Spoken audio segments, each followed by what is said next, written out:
இந்தியாவில் அரசியல் கட்சிகளுக்கு அதிகாரப்பூர்வமாக அங்கீகாரம் வழங்குவது யார்? டிஎன்பிஎஸ்சி ப்ரீவியஸ் இயர் क्वेश्चन இது. சால்வ் பண்ணிரலாமா? பாஸ், இந்த வீடியோல பார்க்கக்கூடிய ஃபேக்சுவல் டேட்டா எக்ஸாம் ரிலேட்டடா ரொம்ப முக்கியமானது. சோ வீடியோ சேவ் பண்ணி வச்சுக்கோங்க.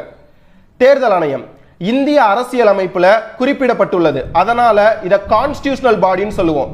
ஆர்டிகல் 324 தேர்தல் ஆணையத்தை பத்தி பேசக்கூடியது.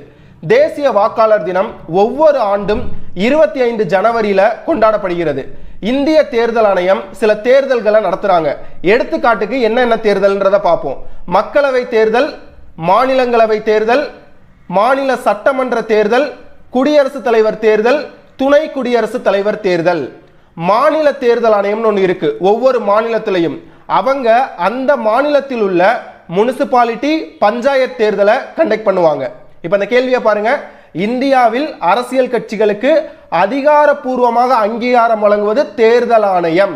இந்த கேள்விக்கு சரியான பதில் ஆப்ஷன் சி. பாஸ், உங்களுக்கான கேள்வி. இந்தியாவின் தேசிய மலர் தாமரை தாவரவியல் ரீதியாக டேஸ் என்று அறியப்படுகிறது. கரெக்டான ஆன்சரை கமெண்ட்ல மென்ஷன் பண்ணுங்க. மறக்காம நிக்டோ ஐஏஎஸ் யூடியூப் சேனலை சப்ஸ்கிரைப் பண்ணுங்க, இன்ஸ்டாகிராம்ல ஃபாலோ பண்ணுங்க, டெலிகிராம் சேனல்ல ஜாயின் பண்ணுங்க. தேங்க்யூ.